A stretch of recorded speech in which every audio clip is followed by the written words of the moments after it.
going to call the Halifax School Committee meeting to order at 6:12 with a roll call vote. So it's a new thing. So Karen, you say present. Present. Jessica? Present. And Lauren, present. All right, and I'll open the Halifax Board of Selectmen meeting for Monday, August 25th, 2025.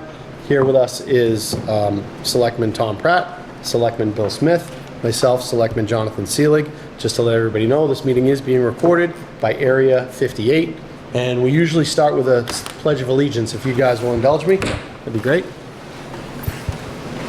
I pledge allegiance to the flag of the United States of America and to the republic for which it stands, one nation, under God, indivisible, with liberty and justice for all. Thank you. I will also say the meeting's being recorded because we're the school committee. Absolutely. By Area 58. And also that if anyone wants to make an audio or video recording of this meeting at this time, to please let me know. I wanted to have a moment of silence for Mr. Bayranchian, who passed away over the summer, so if we could take a moment.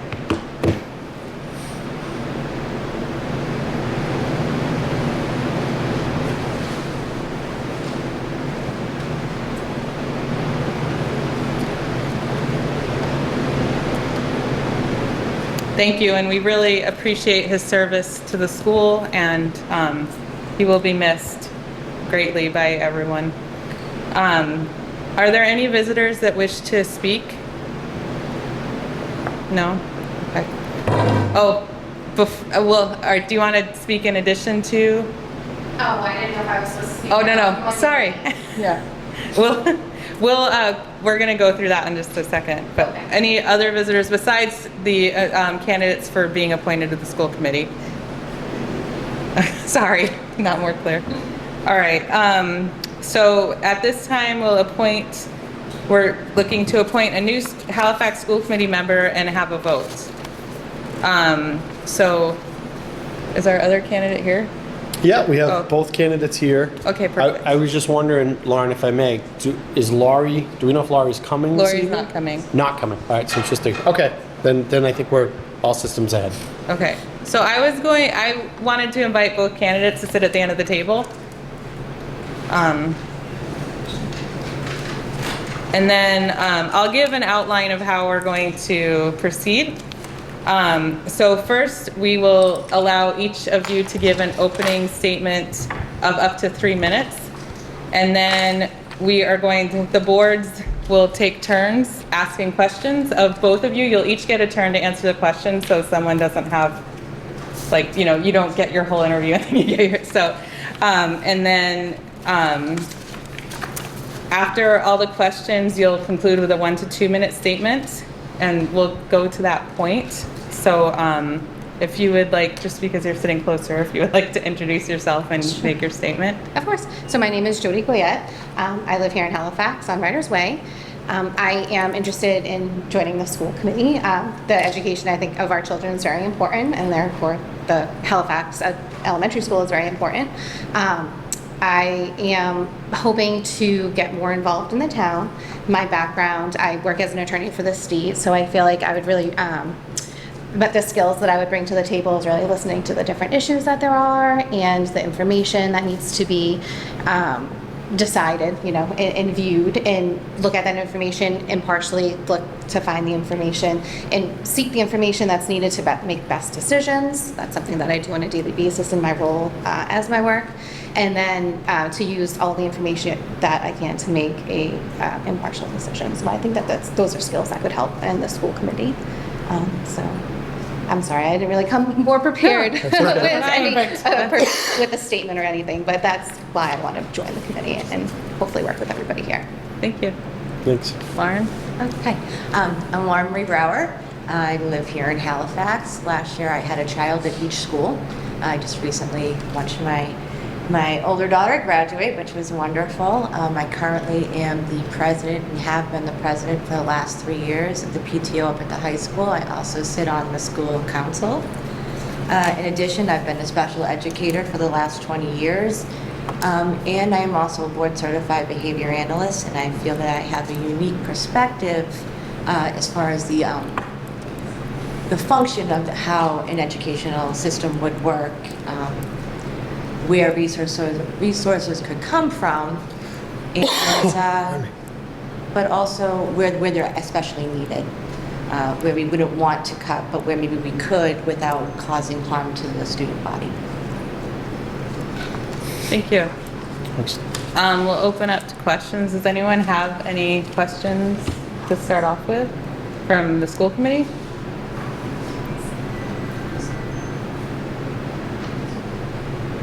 I have some. Yeah, I know. I didn't want to. Like we had similar questions. I don't want to steal your question. Go ahead. You can steal my questions. I don't own them. Anyway, the atmosphere at a school is very important. And as a school committee, part of our job is to support the goals of the school and the district. And I'm blanking on the goals. Can you name the 4 off the top of your head? Sorry, I know it's in the packet. District goals? The district goals. Oh, great. Don't hand it us. No. No, I'm not. I'm looking in the general direction. I was told there wasn't going to be a test this evening. I'm getting everyone back into I school see. mode. Pop quiz. Building community. Building community.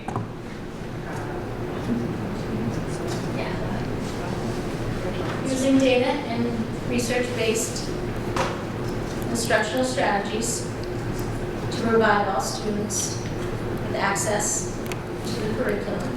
Mm-hmm. The third is to create an aligned and engaging curriculum, pre-K through 12. Mm-hmm. And then the last one And includes. the fourth one is supports and structures to enhance learning opportunities for all students. Right, because all students need to feel safe in order to learn. And as a school committee member, what would you do to support the goals of the district? Which I didn't want to mess them up, really, so that's why. Thank you. Teasing. Since you went first, we'll let Lauren go first on this question. Sure. Well, first and foremost would be to look at the data that we have, what's working and what's not working. Where are our charts showing us where we should be and where have we been and what didn't work before should be clearly marked within that. In addition, we need to be able to support our teachers. How do we support them? By making sure that they have access to best practices. So is the curriculum that they're getting, is it data backed? Is it showing the best results in student learning, and not necessarily just on test wise, but are the kids getting a full opportunity to learn, not just oftentimes we care more about the score rather than how they got to the score, and most kids don't learn that way. So if we're preparing them again with best practices, is it data backed, can we do it, and giving the teachers the tools that they need. And that doesn't necessarily mean throwing money at whatever new fad is out there. What's already worked? What curriculum are we utilizing that we know works based across state goals? For example, are we using iReady? Are we using Read 180? These are proven systems that show growth. And if we're not utilizing proven systems that show growth, then we're not going to see that in our results. We're not going to watch our district move up. And instead, I don't know how to word this, but in order to give the teachers what they need to teach the kids, we have to have the best product or tools, right? So if we're not providing them with those tools, and we're just picking the tools that sound the best rather than making sure that the tools that are backed and we know are best based on the data and research and best practices given, then we're not really giving them much, right? So we need to make sure that we understand those things that we can present them with. Judy? You guys just speak up just a little bit more. You guys had a hard time. Yeah. Okay, I don't think Oh, they yeah. can hear you back there. The acoustics are tough in They're here. terrible. You have to Be pretty nice much and yell. loud. Which I always feel like I'm not angry, I'm just talking loud. Oh no, she's angry. Watch out for me, yeah. Go ahead. So I would say more for making sure, you talked about part of the goals being like the safety and inclusion and community-based. I think it's important to like listen to the teachers and listen to the employees and the people who work in this field and what they do and how they, how they do and how they believe would be the best way. And then to gather the resources that show the different ways to do it, the ways, that maybe not be the best, the way that be the best, and to make a decision using that information. I also think, it's important for the students to feel safe in anything that maybe different community events or working with the PTO or things like that to make sure that everybody feels included, including the people that work there as well as the students. It's very important. That's when you listed off the goals, the things that I kind of highlighted in mine was the concerns, the safety of the children, feeling that they're safe here, and the community-based and inclusion. Thank you. Do you have a question? Sure. Just so I guess this jumps back to Judy here. Jody. Sorry. That's okay. Sorry about that. What do you see are the biggest challenges for our school district? And do you have any spitball ideas as to how we could at least initially try to tackle them? Well, so I think just with the last fiscal year and this fiscal year, always and the most challenging thing for the school system is budget. And looking at the budget and trying to figure out where the money can come from that you need, and hopefully, not cutting services, and if that has to be done, what would be the best way to do that. I don't specifically have any ideas at the moment, but I definitely think that that's a huge, conversation and a long-term plan and research and things like that to go through. But I definitely think that that's probably the most important hurdle right now that the school's Good. facing. Good. Thank you. Well, Okay, so right now, a huge chunk of our budget, district-wide would be special education. Am I right? And I noticed when I was looking at our budget that we outsource a lot of our services because that's what we have available. I know Jonathan you had told me we're not a true regional, right? We're not. yeah, not full regional. Nope. Which is it's actually incredibly unfortunate because under a full regional, we would not need to have separate SLPs or OTs in every school. You could have one and you would hire SLPAs or CODAs to work under them, which would alleviate some of that funding. And obviously it would create a job or two because you would have your SLPAs or your CODAs, but it would also free up some of that money. The other thing too is if you had the right special educators, or not that we don't because we have some wonderful educators here, but if you have the right services within the school, you don't have to outsource it. It costs a hell of a lot more to outsource it than it does to have it in school. And there's a here at this school alone, I can tell you that you have a former reading specialist who is pretty phenomenal sitting back there. I had a kindergartner who left here reading well above grade level, and that's insanity. So good. So if you have the right people doing the right thing, we wouldn't need to outsource. I know that it costs the district, I think it's close to $5,000 a term, I think it is, or a month to send a child to Reads Collaborative.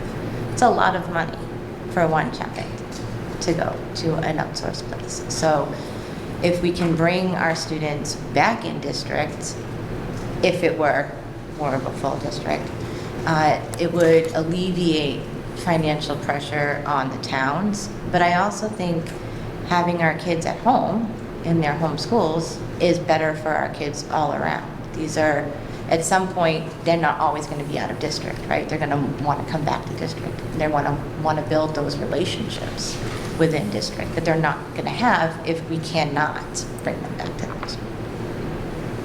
Thank you. Do you have any questions?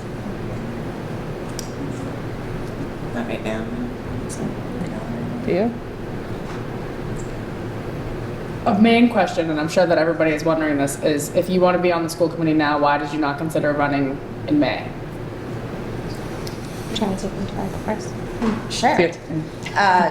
Lauren's turn. I was going to run. I actually had planned all last year, and we had some things come up that kind of took our attention away, and I said, all right, I'll just wait till next year. My husband and I sat, we had a conversation at that time that maybe next year would be a better opportunity to do so, or the next round, right?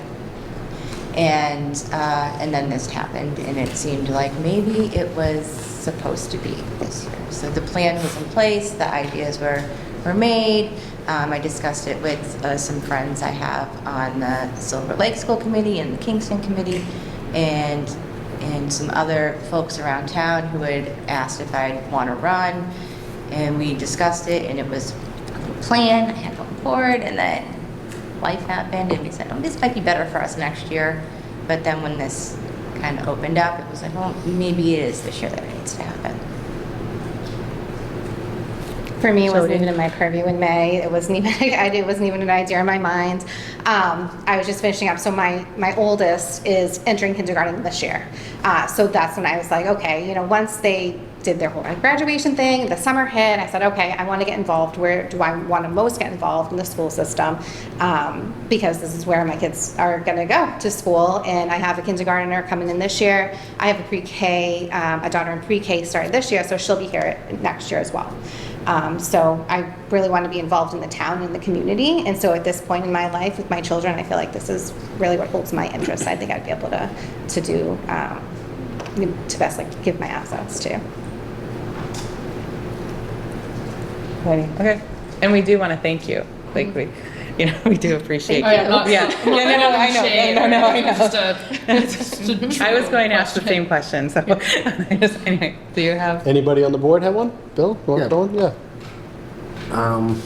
What do you believe are the most important characteristics of an effective school board and of an individual member?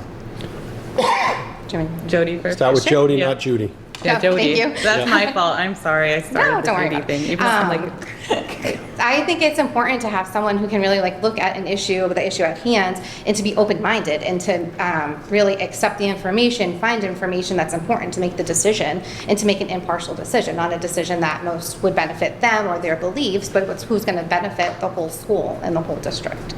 That I think is important as for the whole board, the whole committee, as well as the individual people who sit in it, because we really want to make sure we do the best for the children and for the school, not for any person's own beliefs. Lauren?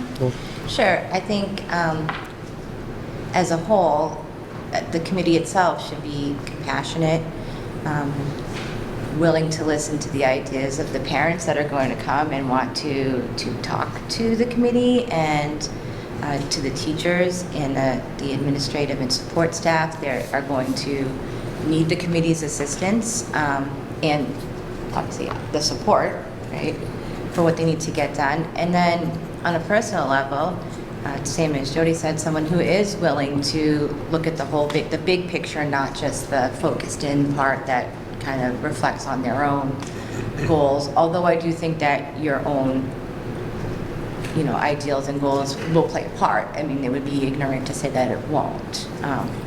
But to be willing to see outside of yourself, to see the big picture, I think is also very important.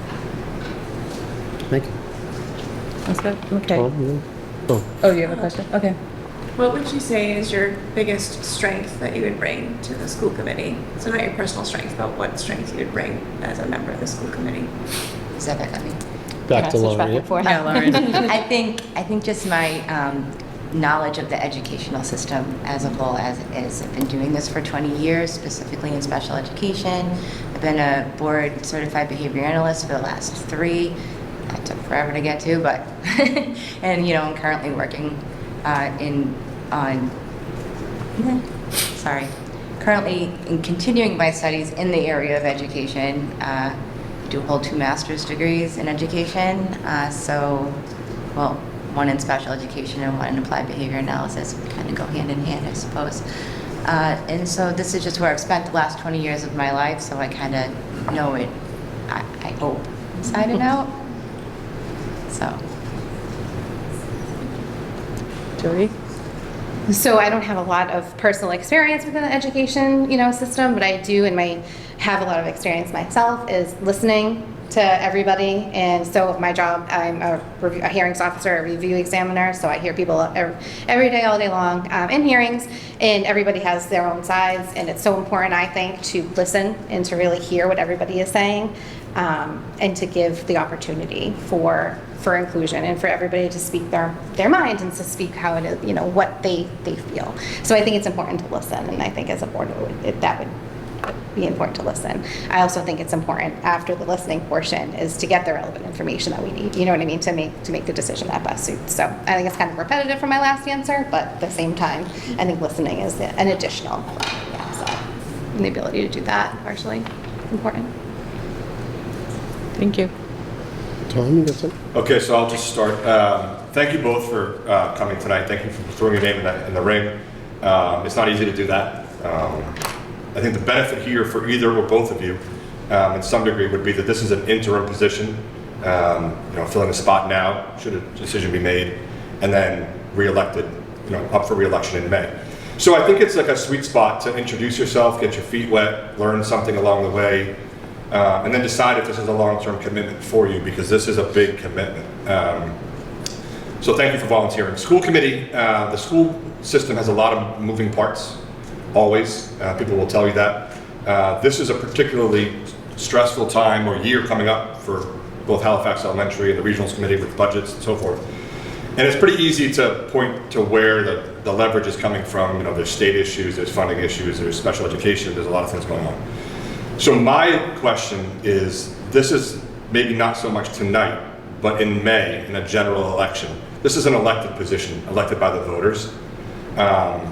So my question is, how would you balance the discussions that you might hear or see from friends, social media, pressures that you might feel, whether they're internal or external, based on budgetary decisions that you might have to make in the spring this year in an ongoing basis? How do you weigh out your job as a school committee member while keeping in the back of your mind that you're an elected member of the town? How do you balance that out? Sure. So I think that I would, truthfully, you would be able to talk to the peers and talk to different people who live here and review all the things on social media. But I think that the balance, that wouldn't really necessarily have to be like a balance. It would be, for me, the information where things have to go and what's best for the town, not necessarily if somebody thinks this is going to be better. So, or somebody not involved in the committee or not involved in the school, the people who are making the decision, and who are given the support. I feel like that I wouldn't weigh it. I would look at the information that was put in front of me and the information that I needed to review to make that determination, and put aside the comments on Facebook and the discussion around the town and things like that. Because while it's important and everybody has a say, it's everybody's town, everybody lives here. I think that the point of a committee is to make those decisions because the town elected the person, and I think it's important that they make the decisions without the weighing of your community members, your neighbors, whoever, the comments on Facebook and things like that. Well, I think first and foremost, it is an elected position. So when you're running based on a platform. This is what I intend to do. This is what I want to bring to the table. And if people are voting for you, then they're also voting for what you said you were planned to bring to the table. So that's one thing. So then if the ideals of that then changes, that's what you were asked to do. When you signed up, when you ran, you said, this is what I stand for, A, B, and C. And the people elected you, they also said they also stand for A, B, and C. So that is just like you have to kind of stay true to what you said you were going to do. And then secondly, you have to look at the data in front of you. Education is very data driven. So we know where money needs to go based on the data, or we know what changes need to be made based on the data. So regardless of what everybody outside thinks, if they don't have the data in front of them, they have no idea. I can sit here and talk all day about special education costs this and that costs that. I don't have your data in front of me. So your data in front of me could tell me a completely different story of where the puzzle pieces fit. So I think, again, you have to stay true to what you said you were going to do. because that's why people elected you to do it. And then also work with what's in front of you. Okay. Can I jump one more really quick? Yeah, I have a Is that question okay? too. You have one? You Yeah. go. We'll go My ping turn. pong. Your turn. It's my turn. Ladies Excuse me. So, as mentioned, this is a fairly significant time commitment. The meeting dates are posted typically once a month, but we also have subcommittees, possible negotiations. There's a lot of things where we have to have a quorum in order to accomplish what the meeting is for. So, do you feel like you have the time in your life right now to commit to that? Which I guess is sort of a yes or no answer. Well, you can elaborate more, but. I do. I'm down a child now. Although I spend a lot of time sniffling about that. Yes, the time is there. Okay. Jody? I also have the time available. I mean, I do work a 9 to 5 job, 4:30, so I'm available 4:30, every night at that until I have a good support. I do have 2 kids, but I have a good support system. My husband works not every day, so he's definitely cares for the children when I'm not there. So I would be able to make all the commitments. Okay. I'm sure if you take a quick survey of our school committee members, one of their least favorite things, ladies, is probably budget. Yeah. Going over that budget, right? So how do you stack up as far as budget experience, looking at a budget, understanding budgets, making necessary budget cuts? What's your budget experience? Start with you. I think Sure. it's Joe. Oh, okay. Jody Go this first? time. I don't know. Either way. So for budgets, honestly, I feel like my experience would be limited to just the different things that I've done in my my jobs, and doing some work for myself. But I just envisioned tables, spreadsheets, and everybody going down, line to line and kind of going through everything where you can move things from, and things like that. So while I've never gone through a budget specifically, other than item by item, other than looking at the town budgets when it comes out and the town meetings and things like that, I feel confident that I would be able to help and to get in there and to really analyze the different numbers and to kind of see where everything can be allocated or reallocated or Good. make creative suggestions on how to change things if needed. Thank you. Well, around the PTO at the high school, we have a budget. In addition, we are a new 501c3, which I did 3 years ago. Went into fruition 2 years ago, which is super exciting. And so I have to deal with that. I have to account for every dollar that we have and send it to the state. I do that with my treasurer. I do not do it alone, or I would go. But yes, in addition, our household budget as a parent, and I have to teach living skills. Daily living skills, which does include teaching students how to manage a small budget, not a large budget, but I can put things in a ledger and add them up. Thank you. To piggyback on that, depending on how the budget season goes, there are large misunderstandings of the budget process in town and how it happens, and there's a strong possibility that you can be accused of not caring about the school or our kids when in fact we only have the amount of money that we have. And so I guess it's more of a fair warning, how would how would that question, right? I know it's more that I'm Giddy up. very concerned about that, and is that something that you could tolerate? Okay, that people, that a lot of misinformation gets out there. One of the things we've worked on as a school committee is to be as upfront and transparent. The only time you can actually discuss school committee issues is at a school committee meeting, and this is a public meeting that we're having that the public is allowed to witness. It's not supposed to be like a back and forth. I mean, we've had different types of meetings at different times where, as the chair, I have allowed comment from but I don't know. I guess my question is, and you don't really have to answer out loud, but is that something that would be, you would be able to tolerate because it's thick skin. Yeah, do you have, because it's because you are here with the intent. I mean, you both have clearly said that you're here with the intent of keeping our schools excellent. you know? And so, you know, that, and I assume really that's why most people are on school committee, right? That they care about the school. So, and sometimes that gets lost to people. So anyway, I guess that wasn't really a question or a rhetorical question. Yeah, anyway, do you have any other questions?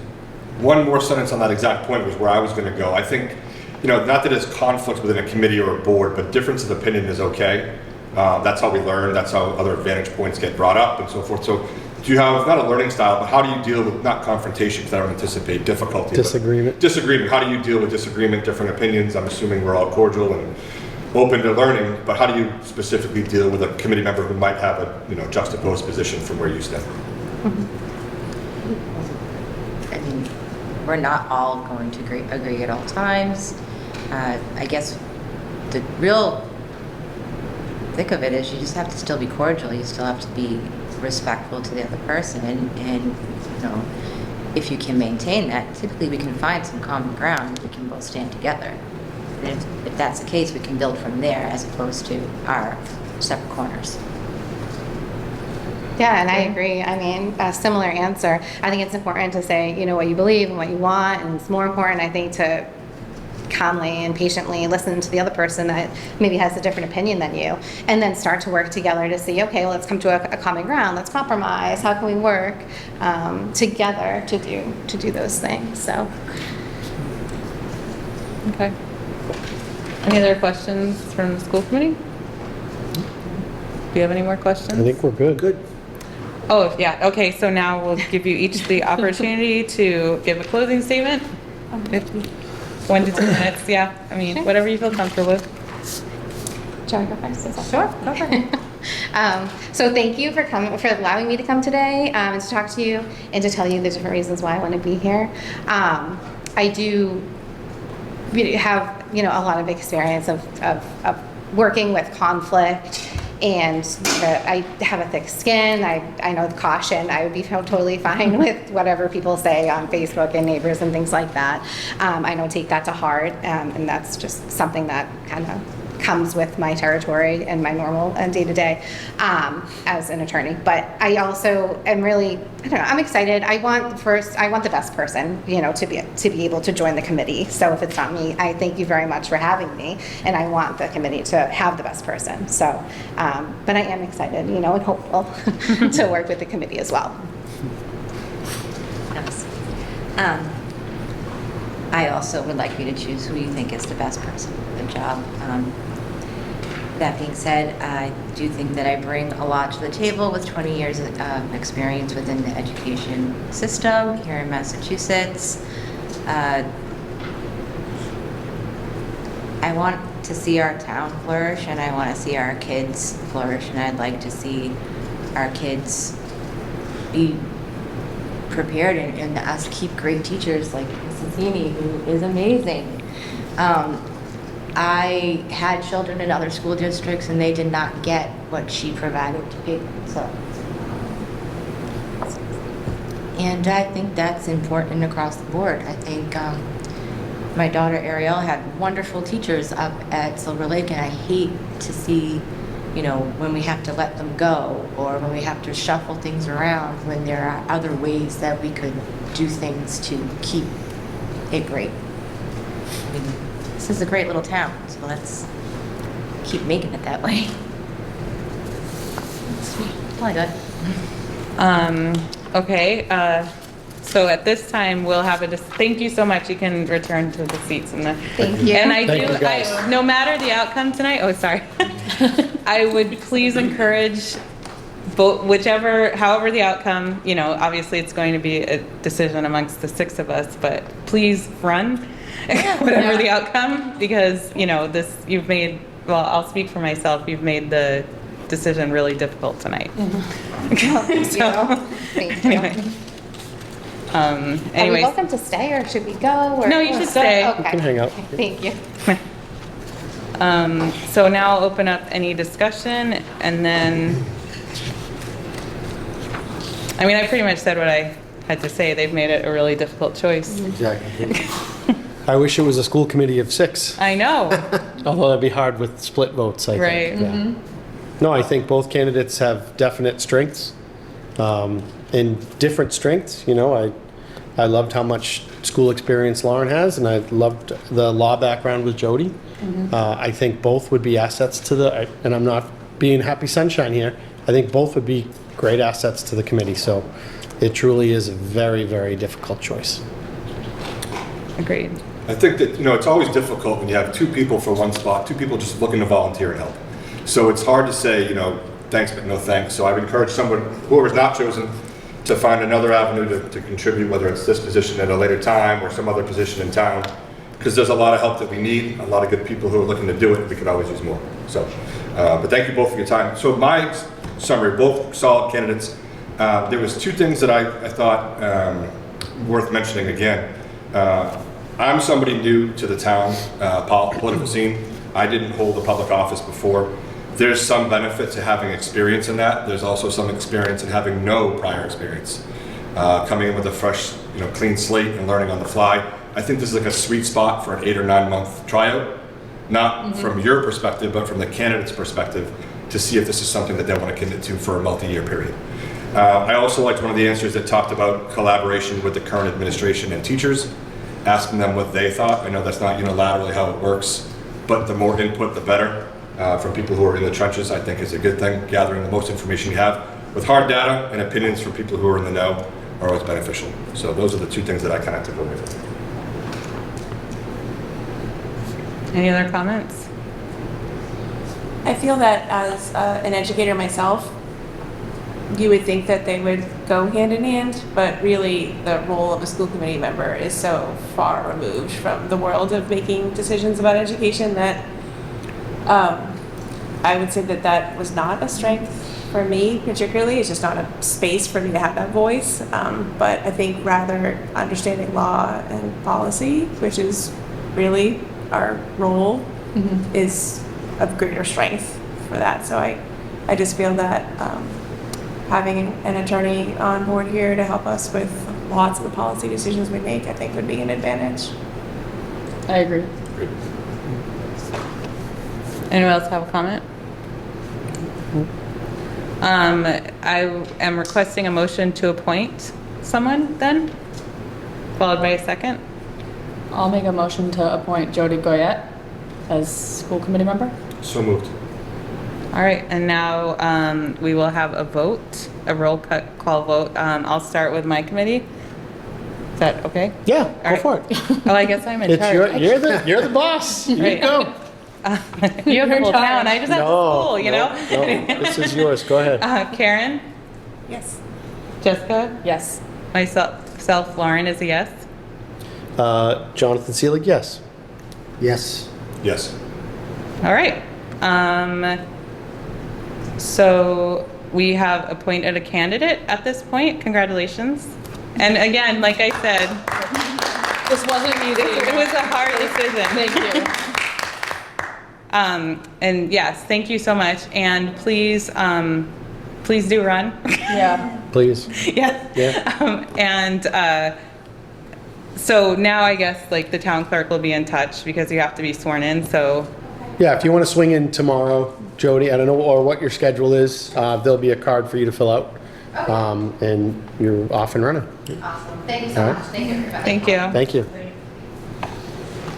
All right, can I adjourn our meeting? Well, I think we're done here. Yes. All right, I will entertain a motion for the Board of Selectmen to adjourn.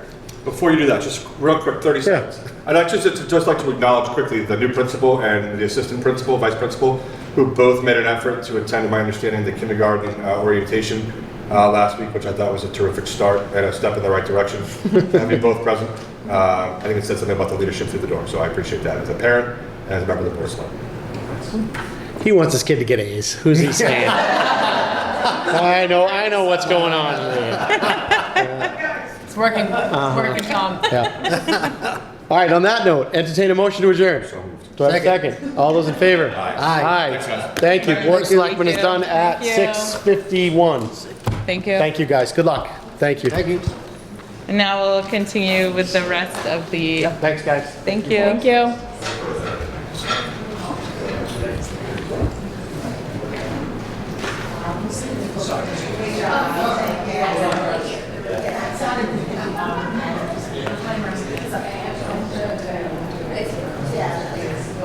executive session. What? It's executive session. Yeah.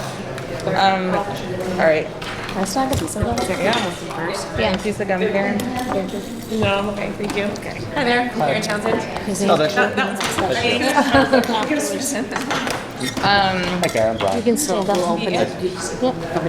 You can stand. Someone worked really hard, I know. But the public has to go. I know. Good for you to go, though.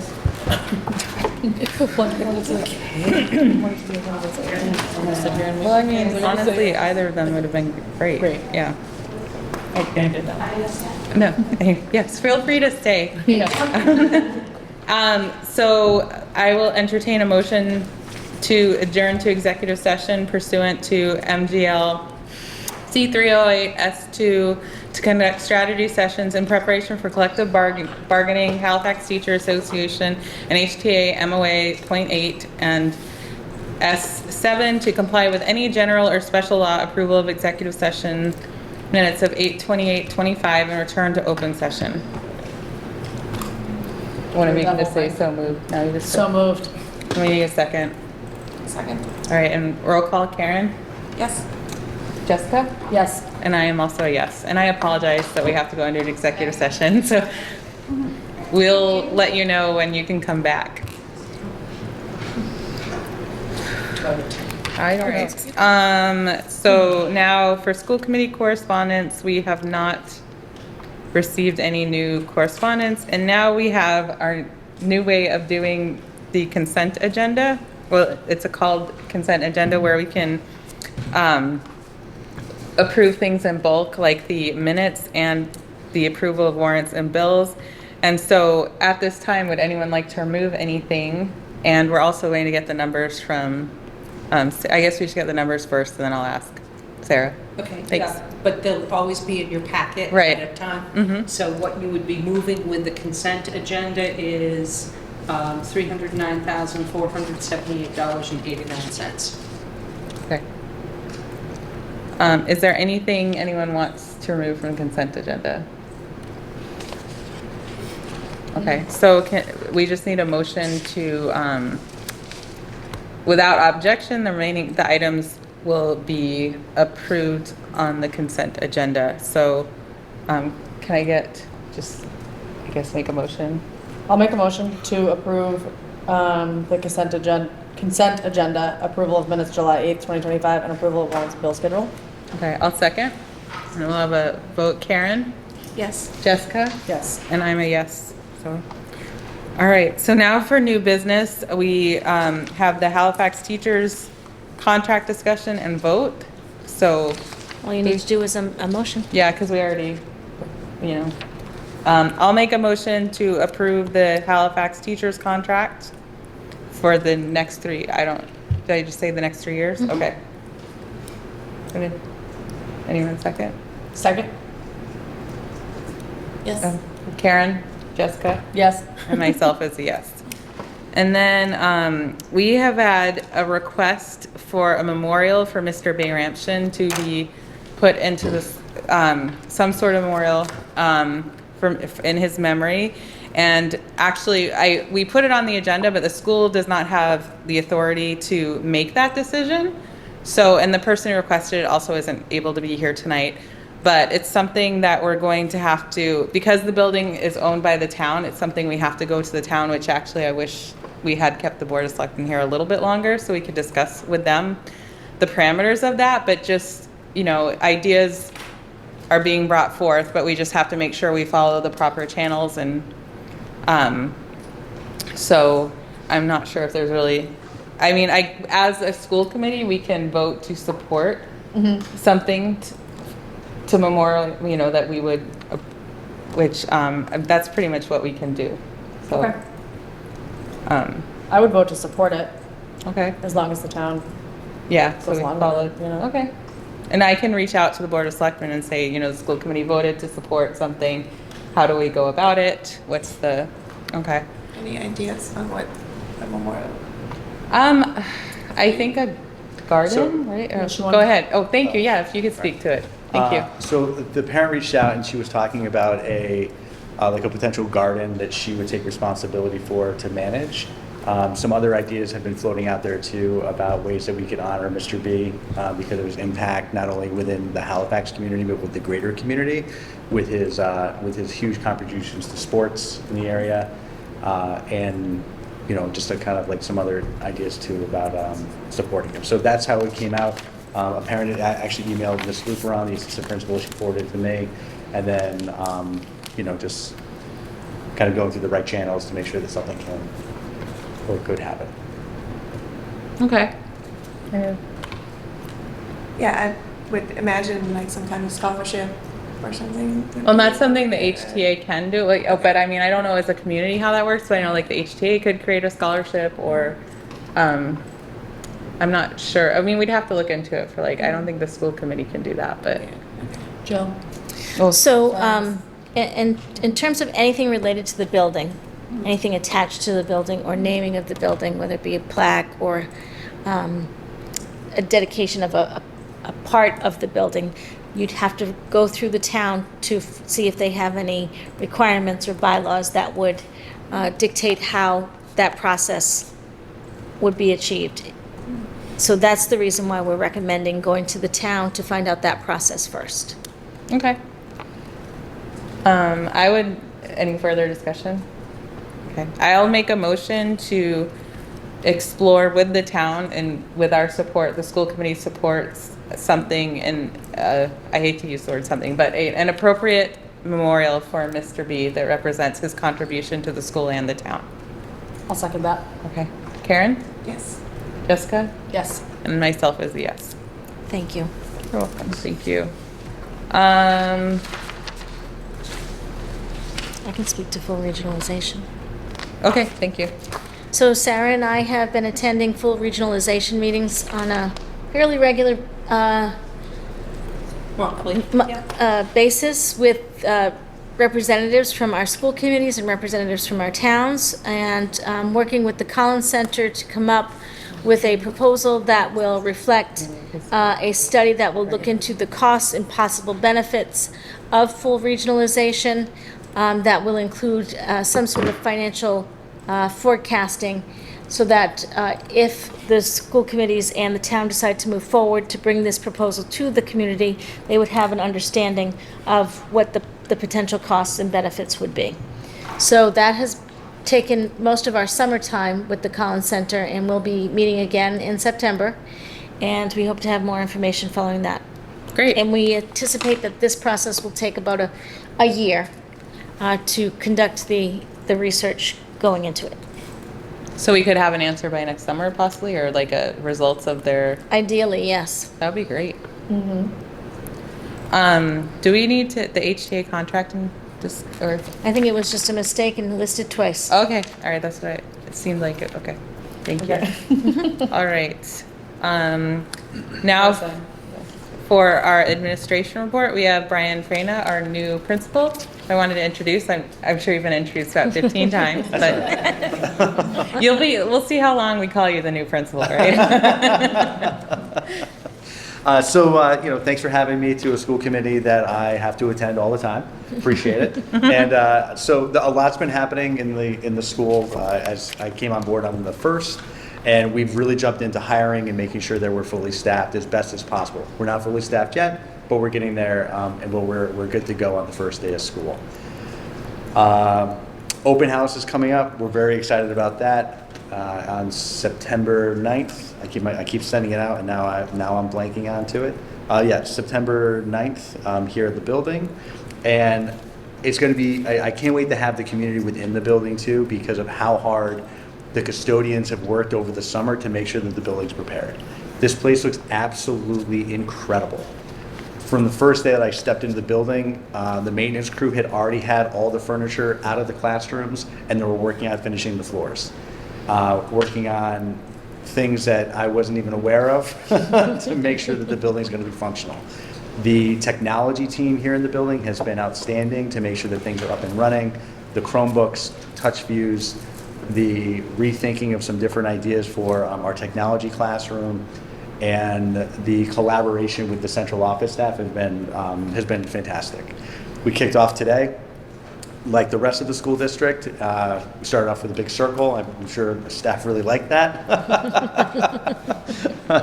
And just really kind of focus on building the community, building and recognizing that we're here for kids first, and making sure that we are focused on making sure that kids, staff, and the community know that we belong here and that this is the place where we can thrive educationally.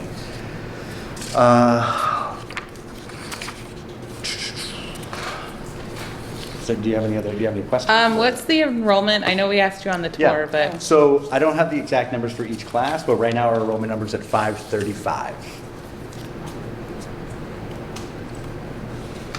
Okay. Which is 7 more than I was telling people. Okay. Mrs. Rady, do you know how many are in the kindergarten by any chance? 81. 81? That's today. Okay. Great. Something else I wanted to add to the process that I'm looking forward that the kindergarten teachers are putting into place for screenings, placement, and then having the open house is phenomenal. Having that face-to-face interaction with kids right away, and then being able to structure their classrooms in the ways that they best see fit with the kids, I'm really looking forward to seeing for the first time. I can't wait for open house too for kindergarten during the school day, and inviting those families, riding school buses, and getting those kids in here and recognizing that they're heroes and that they're part of our community now for a very, very long time. Something that I really want to stress to parents as well is that when you come to open house, I'm sure you're all watching this right now, when you come to open house, it's also a time where you're talking with each other and that you're building those connections, because you're going to be with each other way longer than you're going to be with me and the people in the classrooms, and building those relationships all the way up until when they go to Silver Lake Regional High School will be really important. And especially if myself or Miss Luperon have to give you a call because something happened in the classroom on the field or on the recess field, you already have a relationship with those families and with those kids. Great. I don't have any other questions. All right, Sarah?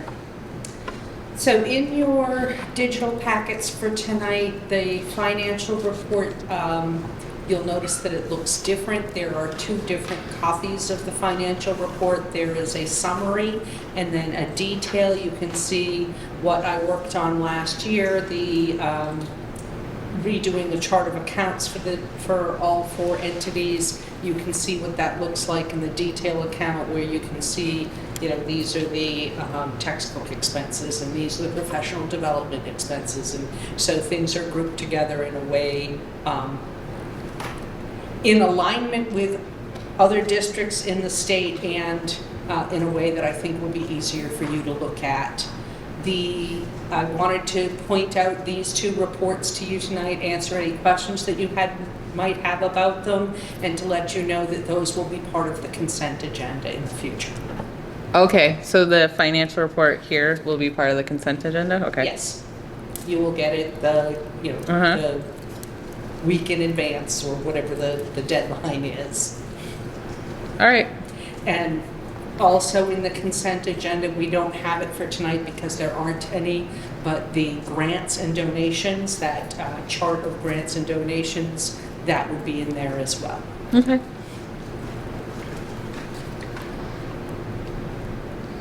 Also, I have for you tonight an updated closeout. So since our meeting on July 8th, since our meeting on July 8th, the expenses of the district increased to approximately $2,988. So if you look at the closeout document that I put in your packets for you, there was an addition of an invoice from Diamond Mechanical that came in, an invoice from MD Communications, and then there were some adjustments that the tech department made from the vendor CDW, which is Computer Data Warehouse, and the company Opers. Okay. Do we need to vote or anything, or just updated? Just If letting. you accept the revised closeout, that would be great. Okay, make a vote to accept. Okay. Any questions? I'll make a motion to accept the revised FY25 closeout presented by Sarah. Second. All right, and we'll have a roll call vote. Karen? Yes. Jessica? Yes. And I'm a yes. And that concludes my part of the meeting. Thank you. Hi, everyone. So I have a few things tonight. The first thing is just an update on professional development this summer. We had 3 different courses that were run by Research for Better Teaching. The first one was the Studying Skillful Teacher course, which we have every summer, which is contractual. In the first 3 years, teachers take that course, which is great. It was at the high school, at the middle school a few weeks ago. It was really well attended, so I'm really excited about that. The other course that teachers are taking, which is new this year, which is also run by Research for Better Teaching, is the high expectations teaching. So Studying Skillful Teachers is sort of the foundational course. High expectations is like the next level, and it really focuses on differentiation and kind of some of those more detailed skills that teachers need. And the other course that we've been going to year-round, and there was a group that went this summer, is Analyzing Teaching for Student Results, which is really a course for people who are evaluators that's based on RBT, on what teachers learn in those courses. This is the evaluators version, so that they're evaluating teachers on what they've been learning, so all of the language matches and people know the terms and all those things. So those are 3 things that were happening this summer. The new teacher orientation happened on August 20th at the high school, and that's a great day. We have all the new teachers together, and we talk about lots of things. We do a nice game at the beginning where we ask them something that they could teach someone something, and then something they would like to learn how to do. So it's a nice get to know you atmosphere, and then they do that great bus ride, which Mr. Blett gives them the history of all of the places, and they do that bus ride. So that's a great day. And then we had a leadership retreat, which happened June 25th, June 26th, the first 2 days. And then August 19th, we had the 3rd day. We talked about DataWise, which is really a structure for looking at data in schools. We went over benchmark data. We did the strategy for district improvement, what we did and what we're going to do in the future. We talked about instructional leadership, MTSS, and EduClimber. The EduClimber piece will continue, which is a database for all of the information that we have for students. Professional development days. Today was the first one. We had everybody at the high school, and Jill did a nice job with her opening speech to everyone. And today folks went back to their buildings and did mandatory trainings and school-based things. They were able to work in their classrooms. Tomorrow is a big day. Tomorrow is a big day for math, HMH. It's the first day that we're really providing professional development for all the different teachers, really K through 8. So tomorrow's a big day. And at the high school, we're having some AI professional development going on for the middle school and high school teachers. And then on September 2nd, we'll continue with math training that day. And we also have PD for specialists and paraprofessionals and all of those things. So that's been a whole extravaganza of planning that's been going on really since probably April. So this is it. This is the packet for tomorrow. And the last piece is title grants have been written and submitted, and for Halifax, it's Title I, Title II, and Title IV. Those funds this year the applications didn't come out until probably the end of July, beginning of August. So that was a quick turnaround with the same deadline as it always had been, which was September 9th. So if we need to make edits, we will, but those have been submitted. And as soon as it's approved by DESE, then we can go ahead and utilize those funds. So that's everything that I have tonight. Thank you. Do you mind if we circle back to Mr. Prana for a second? I did have a question I forgot to ask. Sure. Can you tell me what the staff vacancies are, just because parents are going to talk about it, and I want to have it on record so that there's not a lot of like, oh, well, I heard, Yeah, that's a good point. Thank you. Let's see, staff current vacancies. So we are just in process of doing some hiring school psychologist, a behavioralist, in process for a school library media teacher, and I got backup for you when you're ready. okay. It's not a quiz. You're doing a really good job. Okay. I have a spreadsheet in front of me, so I'm cheating. Oh, nice. And you named every one of them. The only other piece is pending 2 cafeteria aides. Yes, pending 2 cafeteria aides. Yes. And these are in process, all of them, or? The behavioralist is more of a struggle. Which has been a struggle for a while. Okay. Yes. I will say with your support though, from last year and this year, they've been working through it from a behavior standpoint and an RBT standpoint to see what types of applicants we can attract. Okay. So, Yes. Yeah, that's a really good point because like we have been able to interview different things, just things that haven't solidified. And Heather Tucker has been instrumental too in helping us find people, especially for the school psychologist position and getting the word out there for a lot of different things. So thank you. Thank you. All right. Yeah. No, I meant to ask and I forgot. All right. Thank you. Jill. So I would just like to welcome both Mr. Oh, Prana I'm sorry. and Dr. Tucker for their very first official Halifax School Committee meeting. So I just want to welcome them both. And I also wanted to say that the retreat is really kind of a misnomer. It's really a lot of work. It wasn't a spa day. No, and you know, it's the principals, it's the assistant principals, it's the directors, it's the coordinators. We all get together over the summer, and we do a lot of work. There's also some team building built in, and we try to come up with a theme each year that makes it a little less dry. So this year it was Marvel, which is why some of us have our Marvel gear on. But it's a lot of work. And so I just want to thank everyone because it really was a team effort, and even the presentation today was the result of a lot of teamwork. So in your packet, you'll find the draft the strategy for district improvement for 25-26. And I just want to go over some of the items that are directly related to Halifax for the upcoming school year, which under the strategic goal number 1, strengthening our sense of community, you're going to see that we're going to be expanding our anti-bullying and pro-social support by partnering with Change Makers for Good for a community presentation on September 29th. And it's going to be at the high school, but it's for parents in all 4 of our districts. And so we're hoping to attract many parents because parents play a key role in helping their children make good decisions and being welcoming and good friends to other children as we kick off the new school year. Secondly, we're going to expand participation in the 2nd annual district-wide community curriculum showcase, which Halifax participated in last year. We're going to make sure that we fulfill the community member requirement on all of our school councils by October 2025.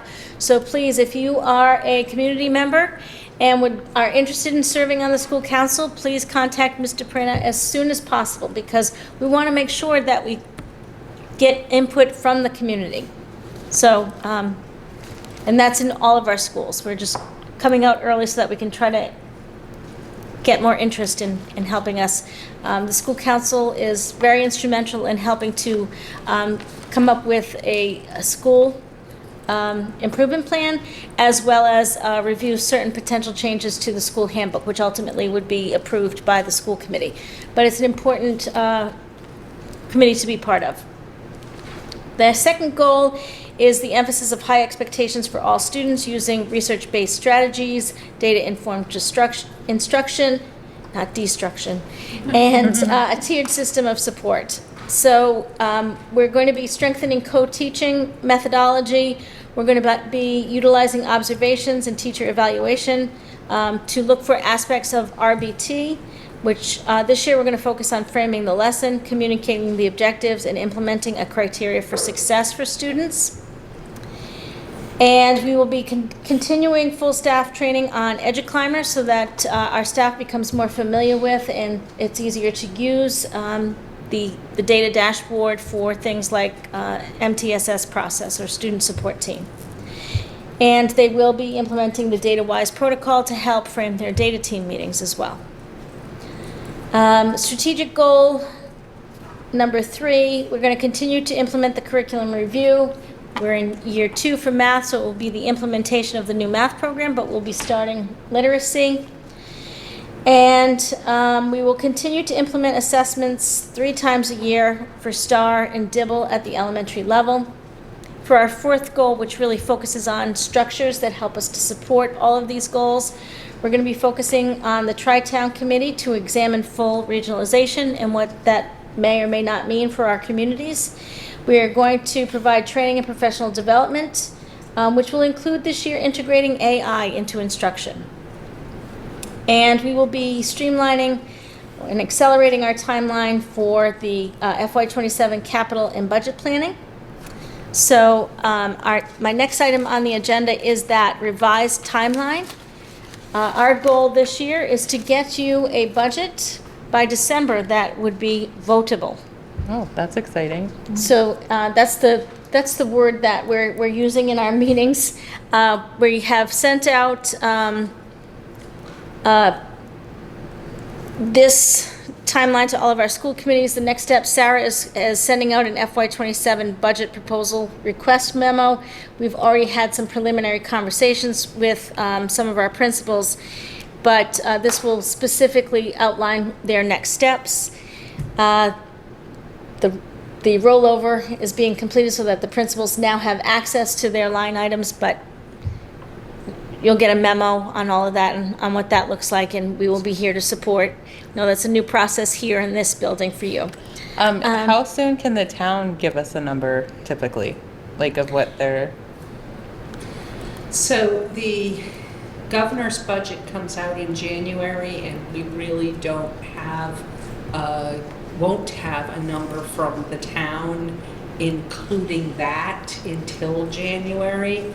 But if you think back to the process last year and the year before, we brought a proposed budget to you in January, and then there was a lot of discussion going back and forth.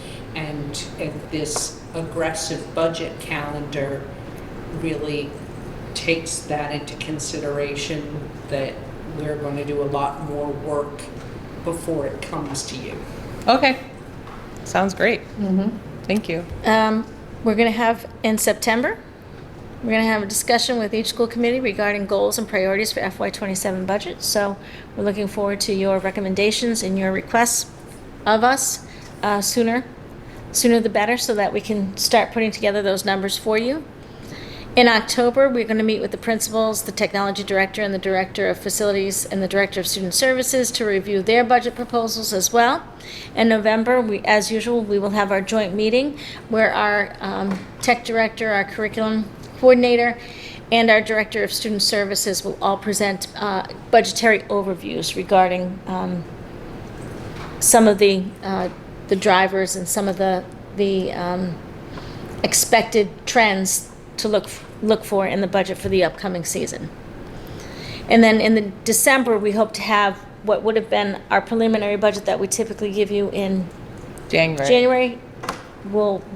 Our goal is to get it to you by December, recognizing that there are so many things that will still change between then and March, which is the deadline for the school committee to vote a budget, to get it on time to the town. But the sooner we start talking about it, the sooner we can think about what some of the impact and implications may be for the upcoming school year. So I'm happy to answer any questions or to listen to any initial thoughts on the budget process that you may have. Sweating already thinking about budget. Well, I mean, I feel like we're going to probably, well, I don't know. I mean, it seems like we're going to have a level funded budget at least, like same level as this year.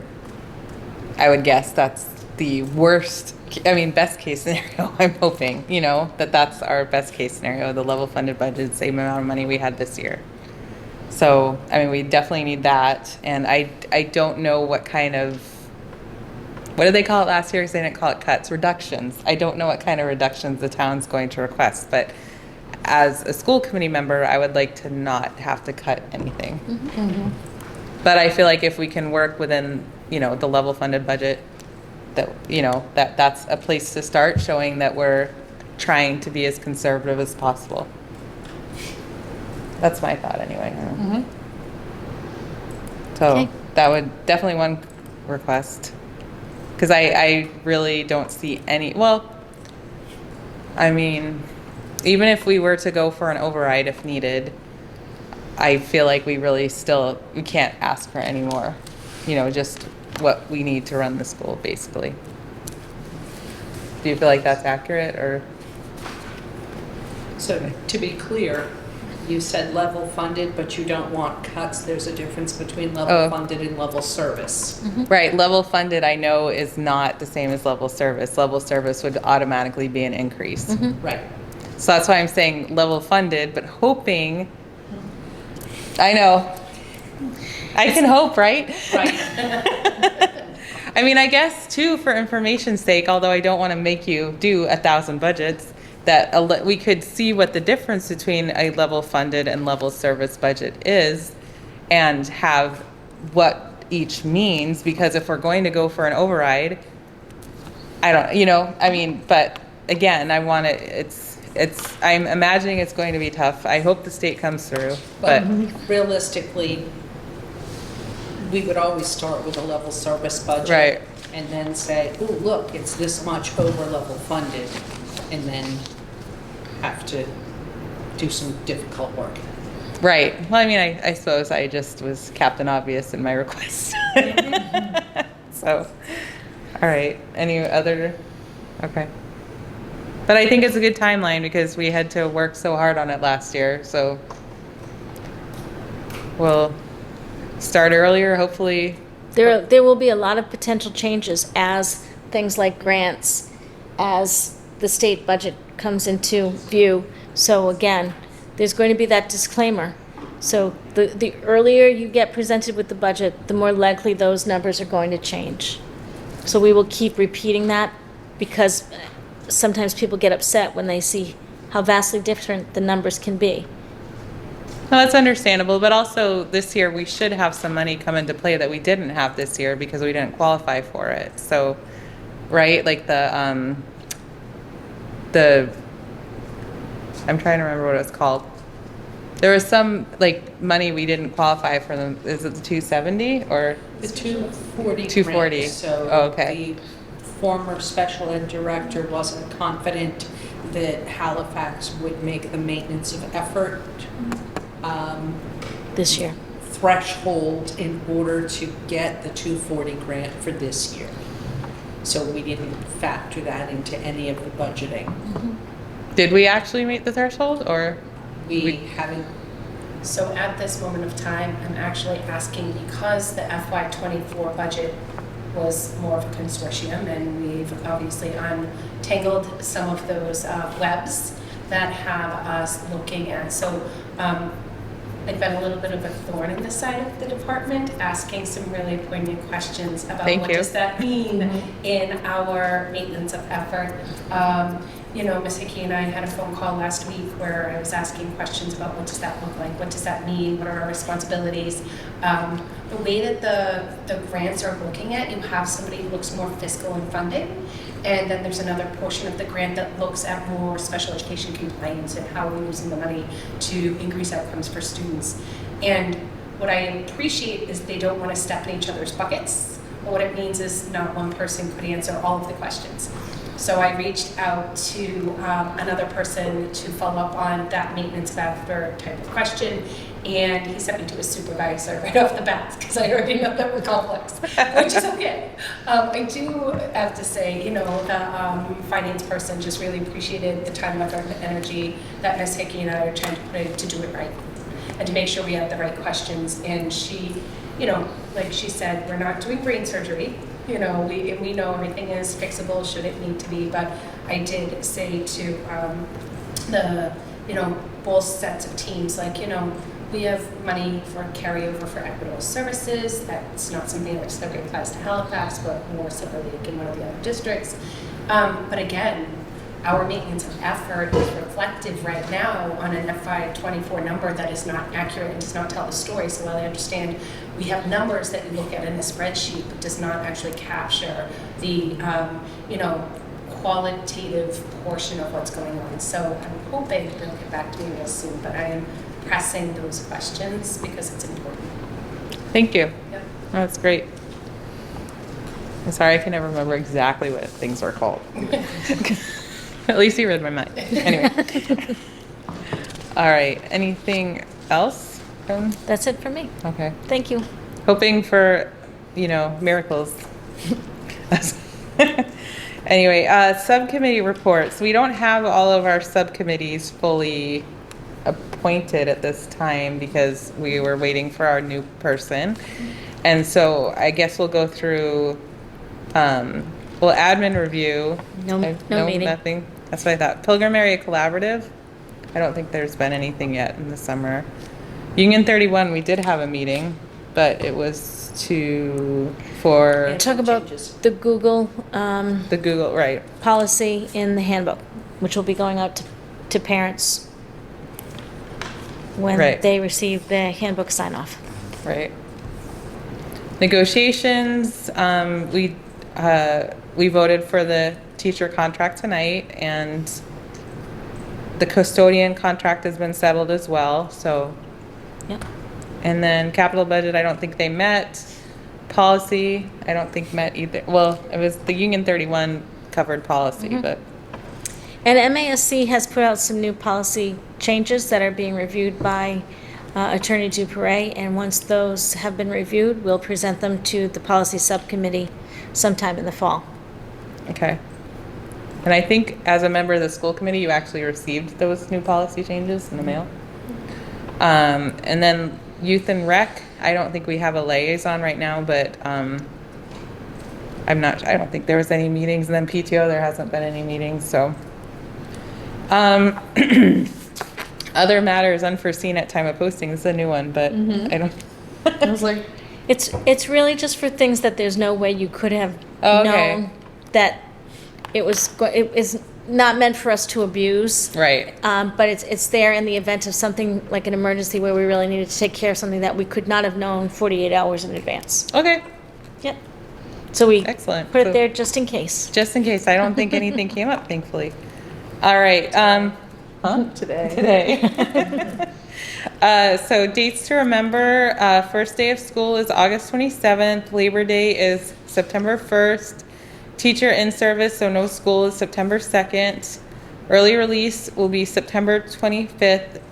K through 6, well, it's all grades, and the times are there. But our next meeting, which is October 6th, 2025, and people will be in touch with about emails and things like that for you for the. So at this time, I will entertain a motion to adjourn. motion to adjourn. What? I make a motion Oh. to adjourn. All right. Second. Thank you. Karen? Yes. Jessica? Yes. And myself is a yes. Thank you, everyone.